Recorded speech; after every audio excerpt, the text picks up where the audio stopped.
Masa pendaftaran calon kepala daerah Makassar resmi ditutup. Dengan demikian, kontestasi Pilkada Makassar berpotensi akan diramaikan oleh 4 pasangan calon. Kemungkinan itu muncul setelah bakal pasangan calon Munafri Arifuddin Rahman Bando resmi mendaftarkan diri tepat di hari terakhir Ahad 6 September 2020.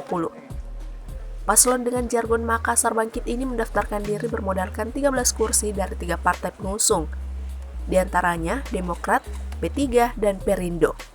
Selain itu, pasangan ini juga didukung oleh PSI yang masuk menjadi partai pendukung. Dokumen B1 KWK pasangan Munafri Rahman pun dinyatakan lengkap dan sah setelah diteliti dan diverifikasi oleh pihak KPUD Kota Makassar.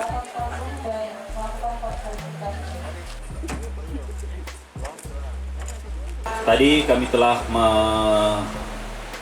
menyerahkan seluruh dokumen-dokumen yang menjadi persyaratan dan alhamdulillah telah diterima dan dinyatakan diterima oleh rekan-rekan dari komisioner KPU Kota Makassar, dan kami berharap proses-proses selanjutnya akan kami ikuti dengan baik. Dan seluruh rangkaian proses ini akan menjadi proses di mana seluruh baik kelengkapan administrasi maupun pemeriksaan kesehatan akan kita jalani dalam waktu yang dekat ini. Sementara itu, momen pendaftaran paslon ini juga terlihat berlangsung riuh.